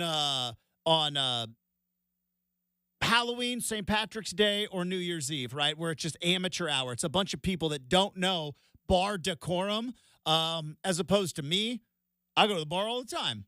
But you go out on like Halloween, you go out on like on St. Patrick's Day, and it's a mess. It's a bunch of people that do not know how to act. Traveling, especially air travel, on Memorial Day weekend, it is amateur hour. That being said, hot take, I feel like we should empower the gate agents to kick people to the back of the line. And I'm talking about the gate hoverers. Talking about the gate hoverers. You do not need to be anywhere near that gate when Group A is boarding. You are Group F. It says so right there. Go take a seat. And if you are hovering around, and by the way, I see you trying to sneak in. I see, because here's the other sneaky thing that the gate hoverers do. It's one thing to hover around the gate when you're boarding Group F. Boarding Group C, which is what I am in. I'm a card holder. I'm boarding Group C. They'll go boarding Group C, and then they'll the line will start moving, and then they'll just, A gets called, they let the line clear. Now boarding Group B, and then once C gets going, which again is where I'm at, then they start going, also boarding Groups D, E, and F. It was they just, all right, fine. This A and B is on and settled in. And dude, I'm in C. I'm in line. And you're in F. And they just said, all right, also D, E, and F. And then they try to pretend that they don't see that the line goes all no, big boy. Line's back there by the Sbarro. The line doesn't you just pretend, the line, sorry, the line was right here. You should be banished. Should be banished to the very, very end of the line. Much like elementary school. If you got cutting in the lunch line, I got caught one time by Mrs. Bielen. And you get busted, back of the line is where you need to be going. We need to empower the gate agents to give essentially like a technical foul. Right there, technical foul, you back of the line. And if you don't like it, try Spirit. We have decorum on Alaska Airlines. All right, we have got a whole third hour of the big show. Brady Henderson joins us, RCM Mailbag. A whole lot more next here on 620 Rip City Radio.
It is 8 a.m. on a Friday morning. Justin Myers with you. NBA Finals are set after the Dallas Mavericks take down the Minnesota Timberwolves. Game 5 of the Western Conference Finals with the blowout victory. Luka Doncic named Western Conference Finals MVP, a.k.a. the Irvin Magic Johnson Award. So, Celtics, Mavs set for Game 1 Thursday night in Boston. College baseball coming up later on this afternoon. The Oregon Ducks will be taking on San Diego in the Santa Barbara Regional. That is a 12 p.m. first pitch. And Oregon State hosting Tulane at the friendly confines of Goss Stadium in the Corvallis Regional. The Beavs and the Green Wave. First pitch at 6 o'clock. Pregame coverage begins at 5:30 over on KEX. Brady Henderson from ESPN.com, who covers the Seattle Seahawks, joins us in 20 minutes. An RCM mailbag, but hour number 3 starts right now on 620 Rip City Radio.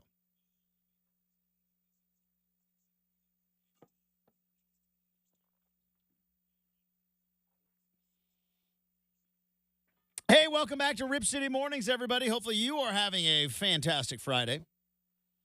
As I just mentioned in the update, we're going to talk some Seahawks.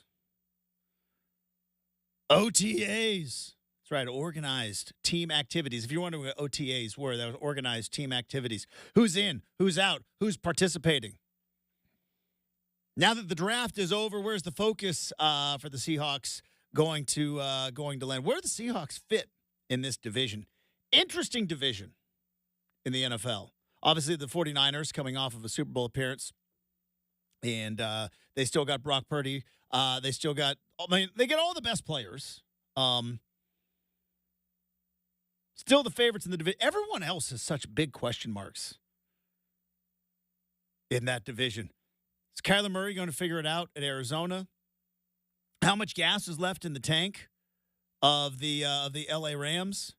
Is Sean McVay in for the long haul, or has he got 1 foot on the sidelines, 1 foot in the TV booth as he's seeing how much money they're making? And then what can Mike McDonald do as the new head coach of the Seattle Seahawks heading into a new era? It's been Pete Carroll for years.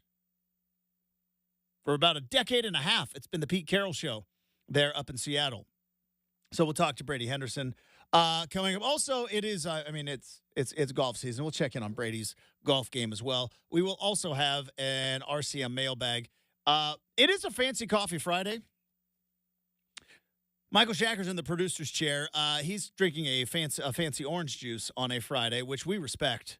And it's becoming really expensive drink because they're saying the orange crop in Brazil is disappearing. Is that what's going on? And the price of orange juice is going to skyrocket. What about, that's going to hurt my mimosa intake. Luckily, when I do mimosas, just like it's for color, not for, so I make it a breakfast drink. So you have to switch to Sunny Delight? That's disgusting. Were you a Sunny D guy growing up? When I was younger, yeah. Yeah. Like I can still, Sunny D was the only drink that I can recall and I can remember that this is going to be gross. All right. Gang, I've prepped you. It's going to be a little gross. Little bit. Not total, but a little bit. But Shacker, like, Sunny D gave you a phlegm. Like you were having, like, allergies. Like, that's how thick and sugary the Sunny D was. Yeah, it would sting the throat as it went down. It would sting your throat, but then you'd get a phlegm. like it hung out afterwards. Soda, purple stuff. Sunny D. I've yet to try Sunny D in my mimosas. It's probably disgusting. So orange juice is about ready to skyrocket, huh? Yeah. Is this because the orange futures, like in Trading Places? Exactly like Trading Places. Exactly like Trading Places. There was the Frost in, I don't remember where it was. Pork bellies, oranges. Can't remember the other thing they had the futures on. I think they want to start inserting mandarin oranges into orange juice. They're trying to create. Because right now it's what, navel? Lax the rules. It's navel oranges, I would assume. I don't know what orange, but I just saw while watching the news, these oranges are green that make the orange juice. They're green oranges. I mean, that begs the question. Why is it called an orange? I mean, exactly. Now, I believe I looked this up one time because it was a trivia question, and I did not know the answer to. And when I don't know the answer, I like to look it up. Did you know that the fruit came before the color? Because that's the trivia question. It's like, which orange came first, the color or the fruit? Was this like chicken or the egg, the first orange ever? You wonder, like, if somebody, like, if they named the color orange, and then all of a sudden this fruit was the same color, you're just like, what are we going to call it? Well, it's orange. Let's call it an orange. But they don't do that with, they do it kind of with blueberries and blackberries, right? But they aren't named blues and, you know what I mean? They're blueberries and blackberries. It's not like it's orange citrus. They call them oranges. But I believe the fruit was named first. And then the color of said fruit, they're like, well, what color is that? Same color as that orange up there. Well, what are we going to call it? We'll call it orange. So there you go. The more you know. Boom, boom, boom, boom. I did want to talk about this. Almost a catastrophe this morning getting my fancy coffee, by the way. Almost a catastrophe. So, and I blame tipping culture. Can I blame tipping culture? Because I'm about to blame tipping culture. And it's, look, shooting fish in a barrel, blaming tipping culture. But here's my beef and here's my problem. I do not mind tipping on a fairly expensive cup of coffee because I know that the people working behind the counter are not the ones who set the prices, right? They are not the ones who are working in the margins. They are just there showing up, working hard, trying their best, some of which. But here's my problem that I have because, Michael, if I can, I order everything through the app. Like anytime I can order through an app, I do that because I feel like I don't understand when we have apps in our lives, especially at the Seattle coffee conglomerate that I get my fancy coffee from. Like, I've got my drink that I get it specific the way I like it. It's already stored in there. I don't have to then convey that to the person who might mix up what I said. Boop, I just hit a button. But here's the problem with the app. It's 90% genius. There's a 10% problem, and that's the tip, right? Because as I'm ordering my coffee and then I hit checkout, it says tip. Well, I don't know if they've made it right. I don't know if they might have screwed it up. They might have missed my order. They might be a bunch of slackers. Happens from time to time, not often, but every once in a while, you get some people there who, aren't hustling, aren't paying attention, aren't worthy of a tip. Now, I am not one that believes every tip should be automatic. I feel like you do good work, you get a good tip. So at this particular coffee place that I go to, I have one barista, who normally works there on Friday mornings that I trust. Shout out to Danny, the barista at 36th and Powell. All right? I trust Danny to make my coffee, 100% full trust to make my coffee. I don't trust anybody else. And usually, because my cup holder in my truck doesn't quite fit the venti that I get, because you know what? I go venti. I've got to get the little plastic stoppers. So I don't take a sip of my coffee until I order it, get it in the drive-thru, drive to work, come in here, sit down, take a sip. That's a good 20 minutes before I know if this coffee is any good. So usually I will wait to tip until I've come into the studio, taking a sip, going like, all right, they nailed it. And by the way, for any of you going like, Justin, I have the easiest coffee order of all time, right? Easiest coffee order of all time. It is venti, Pike's Place roast, which right out of the HODL, light splash of cream. Easiest one. Super easy. So if somebody else makes my coffee, I have to wait about 20 minutes. But if I run through 36th and Powell and Danny makes my coffee, whom I trust, well, I'll pop the tip, hit the tip button. That could have been wrong what I just said. Hit the tip button as I'm driving out. Almost hit a parked car this morning. Don't text and drive and don't tip and drive. Shacker, I blame tipping culture. Because it should be easier after the fact, because I believe through the app. And by the way, if somebody does a good job and makes your drink or your breakfast or whatever it is, you should, if you can't afford it, tip them. Hey, share the love. And I'm all about that. I'm not a no tippin' Pippin, right? Scottie Pippen, famous, no tippin' Pippin. But I want to make sure that my fancy coffee, it's the easiest one ever, but even still, it gets screwed up every once in a while. Sometimes I get a little heavy-handed with a half and half. Sometimes it's just off. Don't know how the miscommunication happens, but the tip should be so much easier to pull up. But instead, as I'm pulling out, now maybe I should just stop my car and go about it. I tried to multitask today. It's a bad idea. Almost hit a parked car. Didn't. Crisis was averted. But we almost had a catastrophe on a Fancy Coffee Friday this morning because I am pulling out of the drive-thru and trying to put my coffee in the thing, and then I got to go back in the app, back to the order, review order. Now, I'm probably doing it wrong, and somebody probably like, Justin, it's going to do, and it makes it way easier, which is about everything I do with my phone.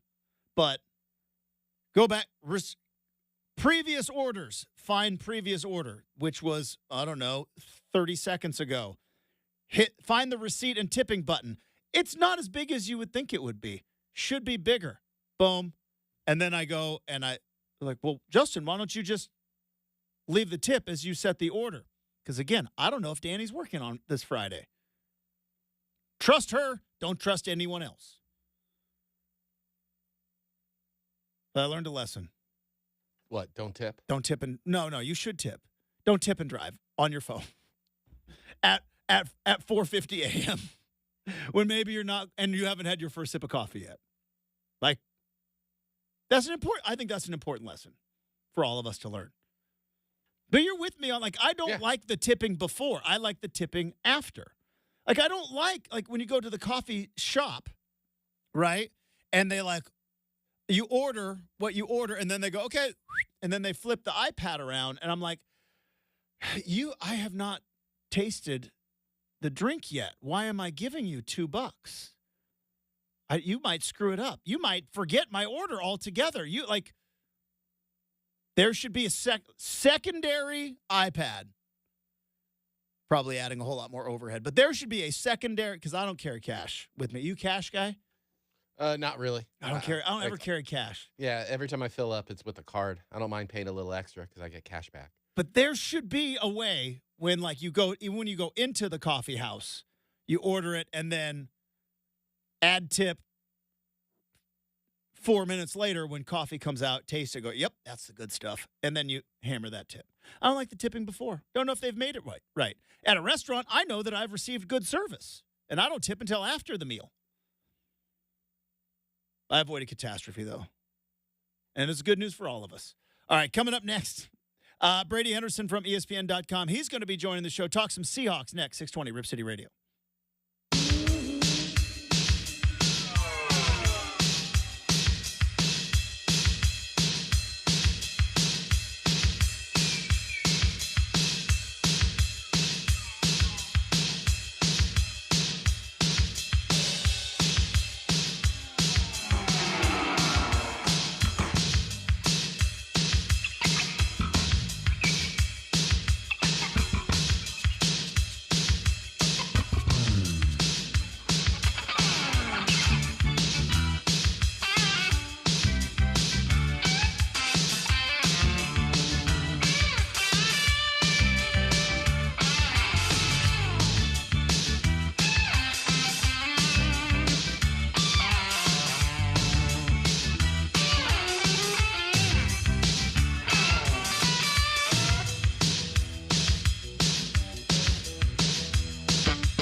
All right.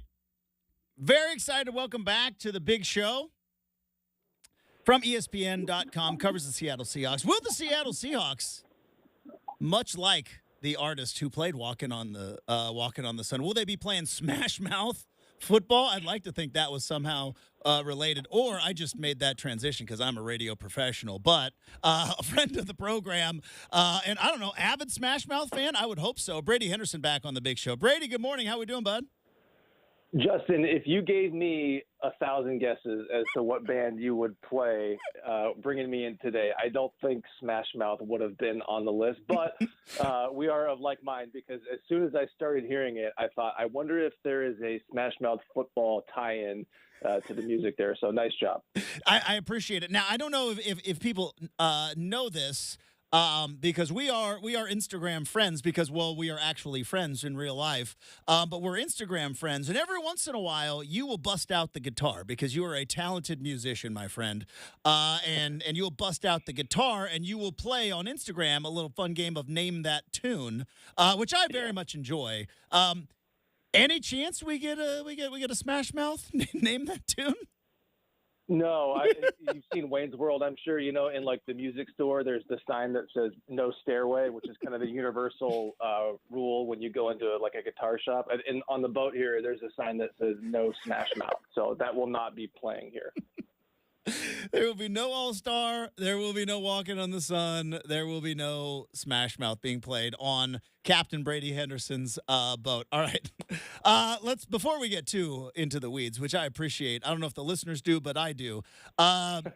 Let's talk some football. Let's talk some Seahawks. Oh, Brady, it is OTAs, right? Ooh, we love OTAs. Is this really the first official practices in the Mike McDonald era? Yeah, I guess technically it would be the first two of rookie mini camp a couple weeks ago, right after the draft. But yeah, in terms of like the full team, or I guess it's not even a full team because this is voluntary, but practices with veterans and rookies as well. Yeah, this would be the first one. And these are, the OTAs, like they have been doing some on the field work before OTAs, but it's very unstructured. It's there's a lot of restrictions on what they can do and what groups can work together, and you can't really do a whole lot of offense versus defense. So the OTAs are really the first thing that starts to look like a normal football practice.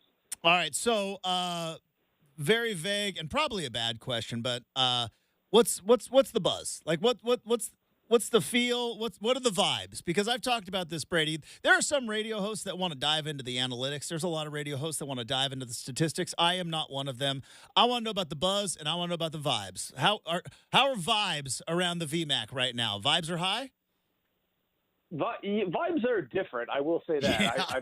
They seem like they might be high, but they are definitely different, if nothing else. And somebody asked me yesterday if there was like an analogy that comes to mind about what it's like there, with all the turnover and just the newness. And the one that came to mind was it's kind of like starting your freshman year at high school where you maybe don't know anybody or maybe not more than a couple people. And I'll tell you a quick story. So I was at practice, I think it was the first OTA last week. And, there's different parts of the team working on different parts of the field. And so I'm walking down by myself to one end of the field, and there's an assistant coach, Devin Fitzsimmons, their assistant special teams coach, walked by me and he introduced himself. And I think he thought that I was a Seahawks employee and not a reporter. And so, I mean, you've got players who are still getting to know coaches in June. You've got, I'm sure, players getting to know each other, coaches getting to know players. And like, there is so much new personnel in the building. I mean, there's the typical, roster turnover you get every year, but literally all but one coach from last year's coaching staff is gone. Carl Scott's the only coach there. And so it's just a completely new feeling in the building. And you've still, well into the off-season program, you've still got people meeting each other. I think Pharaoh Brown had kind of a fun story. He's the tight end from Oregon, of course, who the Seahawks signed in free agency. And he was talking about, he was in the middle of like a special teams drill yesterday. And the coach, I think it was a defensive coach who was helping out with the special teams drill, just gave him a coaching pointer. And afterwards, he introduced himself and said, "Hey, I'm Pharaoh Brown. That was a nice coaching point you just gave." So that is the vibe. It's a vibe of newness. And I mean, it's certainly, I guess it seems like the vibes are high, but it's definitely a very new feeling, and one that, anybody who's covered the team for the last 13, 14 years hasn't really felt probably until since the first year of the Pete Carroll era. Pharaoh Brown once threw a bucket of snow in the middle of a campus-wide snowball fight on a professor who had to stop his car in the middle of said snowball fight, not knowing that Pharaoh Brown was dumping a bucket of snow on a professor and was suspended for the Alamo Bowl. That's what I think of when you say Pharaoh Brown. Good for him, by the way, still playing football, still in the NFL. Good to know that incident from 2013 didn't damper him. But, yeah, threw a bucket of snow. It's on YouTube, by the way. You can find it on a professor. Don't know if you would want to bring that up. Might be a bad memory. But he did get suspended for the Alamo Bowl for throwing snow on a professor. Okay. Well, of all the things to get suspended for, I mean, that is probably on the more harmless side, I would think. Maybe the professor in question would disagree, but I don't know. Yeah, much more harmless side, but also first year of Mark Helfrich had to bring the hammer down on somebody. And 3 years later, Mark Helfrich got fired. So neither here nor there. All right. Let's get back to the Seahawks until you bring up another player that I have a fun backstory on. So Sam Howell, it was kind of in his first media availability. I know you posted some clips there on Twitter, at Brady Henderson on Twitter or X. And I'm fascinated by this quarterback situation, Brady, because it is like nobody wants to say quarterback competition. Nobody wants to say it's definitely Geno Smith's job. I'm very interested to see how this whole thing plays out from this point on. But what were your thoughts from Sam Howell and what he had to say? Yeah, two things are true, Justin. Yeah. There is a quarterback competition. And at the same time, Geno Smith's future with the Seahawks is very much in question. So, John Schneider and Mike McDonald both made it clear when they traded for Sam Howell that he was coming in here to be the backup. Now, he's certainly a guy that they feel like has long-term upside who could eventually be the starter.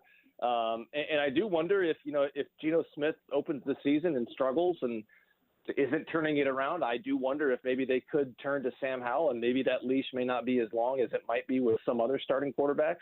But there is not a quarterback competition right now, and nothing that we've seen over the first couple days, the first couple open OTAs that we've been able to see, would suggest to me at least that there should be. I mean, Geno Smith clearly looks like the better quarterback. Sam Howell has had his moments, and you can see the talent there, the arm strength, the delivery. He moves plenty well. But the offense just generally has functioned way better when Geno Smith is at quarterback. And now that's Geno Smith working with the starters, and we saw them do quite a bit of ones versus ones yesterday. And the number one offense going against the number one defense was a whole lot better than Sam Howell and the number two offense going against backup defenders. And so, again, Howell has had his moments, but it's clear that Geno Smith is the better quarterback. I know I was talking to another radio program and the two hosts were firmly of the opinion that the Seahawks should open up the quarterback competition. And my response was, based on what?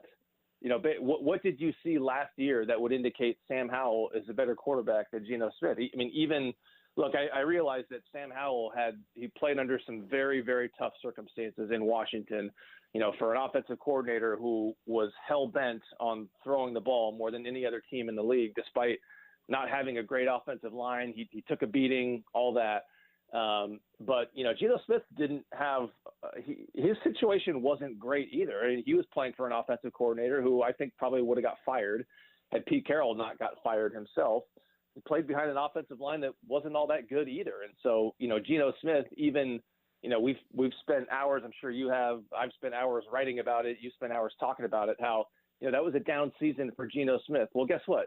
Geno Smith's down season still got him 14th in the NFL in total QBR, and Sam Howell was in the 20s. And so this notion that the Seahawks should open up to a quarterback competition, I get there's maybe one benefit of that, of sending a message to the rest of the team that, hey, there's no sacred cows, like everybody's competing for their job. But I think if you do that, all you're doing is costing Geno Smith reps that he needs to learn a new offense and you would probably arrive at the same conclusion after all that, which is that he's the best guy for the job, at least for right now. Who brought that up? Was that Stelton and Wyman? Was it those guys? No, it was the morning show. Was it that my Mike good Salt friends guy? on the morning show. Well, I contend it was just an excuse for them to play the sound of Kyle Brown sounding stoned and saying quarterback controversy.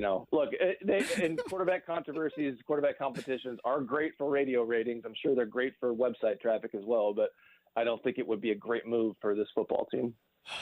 Those hot take artists there, and they weren't playing like funny songs or something. Don't they do? They do a lot of music stuff there, a lot of goofy stuff. Yeah, you get a lot of music, just like any other radio show, you get fun music, fun drops. But the Kyle Brown quarterback controversy drop will live on in my heart forever as one of the best radio drops I've ever heard. I have a complex relationship with one of those hosts, good and bad strikes and gutters. I appreciate you not name dropping him here on the big show. It is Brady Henderson, who I love to name drop because he's one of my favorite people from ESPN.com, joining us on 620 Rip City Radio. Let's talk about Jackson Smith and Jigba. Got to make sure I say that slowly and concisely. The first round pick coming in. Obviously, when you draft somebody 20th overall, expect him to start, expect him to plug right in. It's going to be a fascinating wide receiver core for this team, Brady. But what have you seen from the rookie early on? Yeah, he looks like a guy who has all sorts of breakout potential. And, I think anytime you're talking about a receiver in a trio of Tyler Lockett, DK Metcalf with the other two guys, your targets might be capped a little bit, but he just looks like he's ready to take the next step. And I know from talking to people in the building, after last season, there was a thought that, he part of the reason why his production came on, towards I would say, maybe after kind of a slow start was that his study habits picked up, his practice habits picked up, and he also kind of put the wrist injury from the preseason really behind him, and he started to gain more confidence. And so I think if this was not an offense that struggled so badly on third down last year, that ran the fewest, I think, offensive plays of any team in the NFL, you would have seen a lot more production out of Jackson Smith and Jigba, and I think you're going to see that this year in a new offense. I do wonder if maybe he sort of starts to overtake Tyler Lockett as the number 2 guy behind DK Metcalf. Metcalf was not there yesterday. These are, again, voluntary OTAs, so you don't have to be there. And without Metcalf, it was the Geno Smith, the Jackson Smith and Jigba show. They did a lot of, scrimmage type periods, 11 on 11, 7 on 7, and I counted 7 touchdowns between Geno Smith and Jackson Smith and Jigba. It was just automatic. And, this obviously comes with the caveat that this is a part of the offseason where defensive backs aren't really supposed to make plays on the ball, but there were a number of those where I don't even think it would have mattered just because he was wide open, and the defender, even if he could have made a play on the ball, or even if he was allowed to, I don't think he was in position to. And so, it's early. It's, May 30th or May 31st now, but he looks like a guy with a lot of breakout potential. Brady, I don't know if we have talked on the radio since the schedule was released. I don't believe we have. So here's my question. What is your favorite fan obsession with the schedule release? Is it the amount of primetime games that the NFL screwed us on? Was it the travel that the NFL screwed us on? The obsession with where the bye week lands? What's your favorite of the schedule release obsessions that fans have? What's your favorite? I would say it's actually the compulsion to fire off a record prediction immediately upon seeing the schedule and say, oh, clearly this is a 10-7 team. It's the best. Or the people who will look at the schedule and one person will say, oh, my God, this is a brutal schedule. The NFL screwed us. And then the next comment is, oh, easy schedule. I don't see anything wrong with it. It's just the and then the travel thing. People get up in arms about how far the Seahawks have to travel. And, Pete Carroll even said this last year or the year before. He was like, have you ever looked at a map? You ever looked at a map of the NFL? And, the Seahawks are by far the most geographically isolated team in the NFL. The closest NFL city to Seattle is San Francisco, which is, however many 100 miles away. So it's sort of inevitable when you're tucked up in the Pacific Northwest like the Seahawks are. So But yeah, the fans who complain about the travel, that's the one that gets me every year.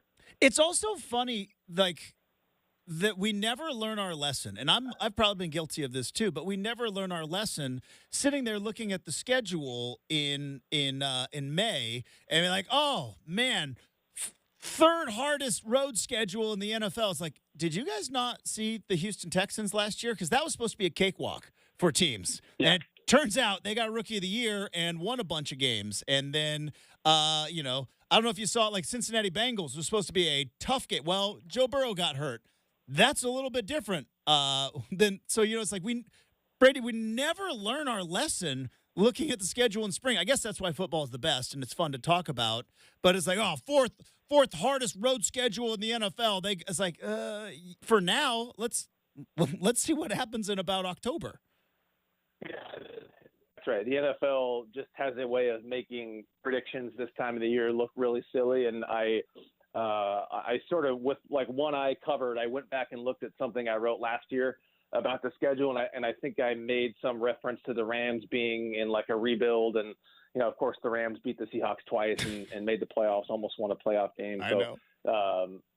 So it is, but that is, like you said, that's the beauty of the NFL. It's any given Sunday, and teams that you think are not going to be very good sometimes surprise people. I mean, it happened with the Seahawks a couple of years ago. And maybe it happens this year, in a year where on paper it looks like they're, very much in a transition year with a lot of new places. You're installing new schemes on both sides of the ball. I think that's going to be a challenge, but we've seen teams, outperform expectations for sure. We are not that far away. September 8th. I think we're maybe less than 100 days away from September 8th. Broncos. Oh, Bo Nix. Bo Nix comes back to Seattle. Hopefully he plays better. Well, he played pretty awesome. Just couldn't get the win last time he was there in Seattle. That one hurt. Brady Henderson's not counting down the days because that's the counting down the days of his golf season. How you hitting him, bud? Not bad. Not bad. In fact, as we speak right now, I am packing for a little weekend trip to the peninsula. I'm going to play Chambers Bay this afternoon, then a couple other courses tomorrow and Sunday. So it's, at this age, my back is always just a house of cards. And if I, sneeze or if I take one wrong step, then it's game over for me. So I'm going to proceed very carefully, especially walking down those steep hills at Chambers Bay that can do a number on my back. But if I don't throw my back out, I need to be careful how I said that, because I did it the other day, but I accidentally mixed up my metaphors, and I said, instead of throw, I said blow, which means something different. Completely different. Yeah. Yeah, and so as long as I don't tweak my back, I think I'm going to be okay, because I'm hitting it pretty well. Is this the famous golf trip that you invited me on one time, and you and your buddies took all my money? Is this that famous golf trip? Different golf trip, but the invitation is always open for that one. I appreciate it. Hey, invitation for you to come back on the big show, always open as well. Brady, hey, have a great weekend. Hit them straight at Chambers Bay and beyond, and we'll look forward to talking again soon, bud. All right, my friend. Thank you. See you. There you go. Brady Henderson, ESPN.com, covers the Seahawks. We are going to wrap up the big show with the RCM mailbag, and that is next on 620 Rip City Radio.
There we go. The Slaughter? Yeah. Is Slaughter? Yeah. This He'll is be back with you Monday. Brendan Slaughter will be back on Monday. This music video, very, very important in a young child's life. Shannon Doherty, peak Shannon Doherty was in the video for Slaughter, Fly to the Angels. That must have been right after Our House before. No, it was Beverly Hills? right like season 1 or 2 of 90210 with Shannon Doherty.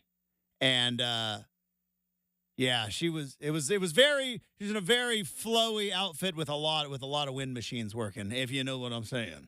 By the way, do you know that Chad Doing, he's been talking to me, he's rewatching all of Beverly Hills 90210. He watched it from the beginning. I think he's about season 8 right now. There may be, I don't know if I should say this, but I'm going to say it anyways. There may be potentially a full-on Chad Doing, Justin Myers 90210 breakdown coming sometime this summer.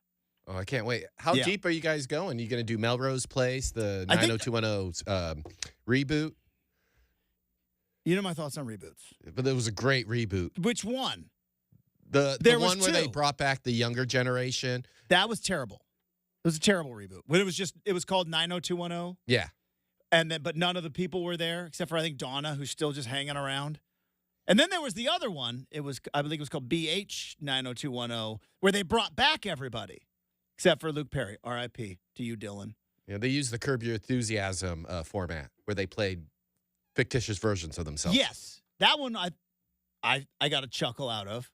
But no, I think we're just going to stick with 90210, and we may have a full-on breakdown coming up this summer. So season 8, that's senior year. No, well past senior year, past college. They're adults. They're the Beverly Bee, the newspaper that they started running. What a great business plan in They started 1998. they started running their own business, and then David, he's DJing at the Peach Pit after dark. Oh, he hasn't got the radio show yet? No, I think he is. People will like dance, and then when he takes phone calls, they'll stop what they're doing at the club and just stare at him when he's talking. So real. Can I tell you, because when I was obviously younger, let's open up the mailbag real quick, and then I want to talk about this.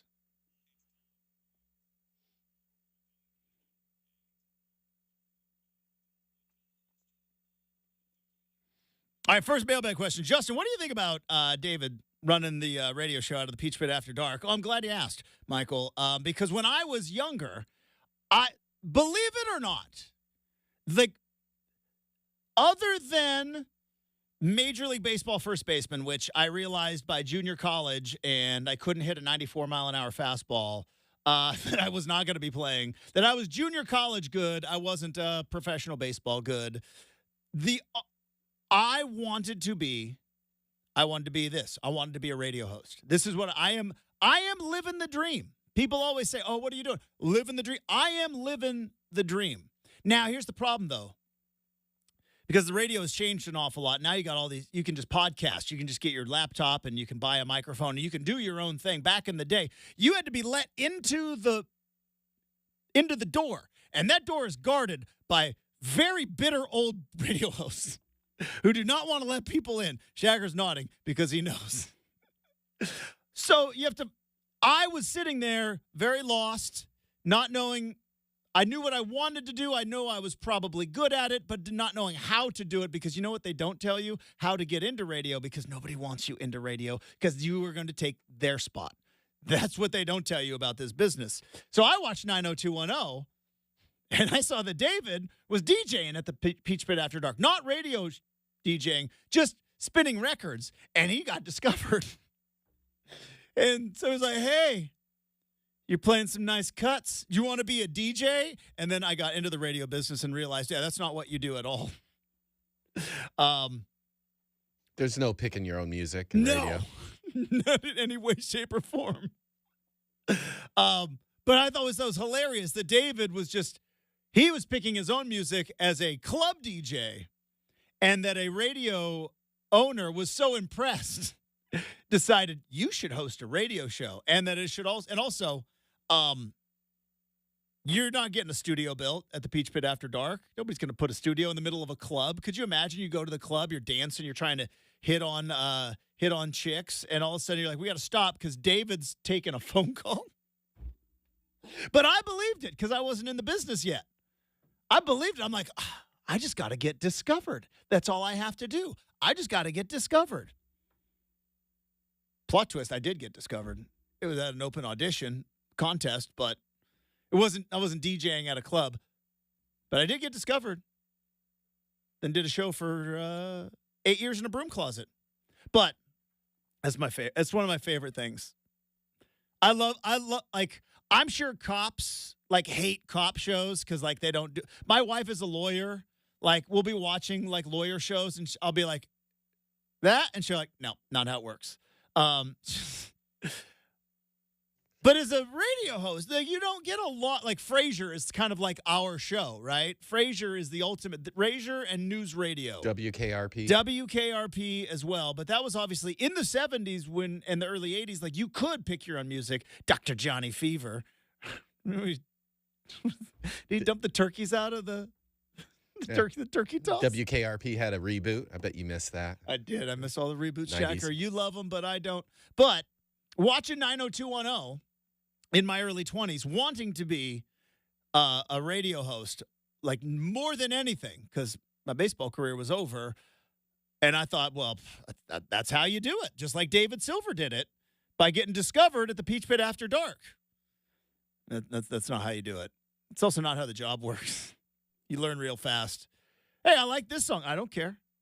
Which is funny because I remember growing up, I used to call into B103. Shout out Roseburg, Oregon, B103. And we used to call in and give requests. And they're like, yeah, we'll try to get that on for you. It's a top 40 station. It was coming around at some point. But I remember calling into the request line, and then I got into radio, and I'm like, we can't take requests. The music's picked out. I've heard story a DJ recorded a phone call, played it back 5 years later. Yeah. I believe it. All right. So there you go. There's the RCM mailbag. Shout out to David Silver and the Peach Pit After Dark and the upcoming 90210 breakdown that I'm going to have with Chad doing. All right. Thanks to Brady Henderson. Thanks to Keith Smith. Thanks to Shacker for hanging with me all week long. And thanks to each and every one of you. Have a terrific weekend. We are back at it bright and early on Monday morning here at Rip City.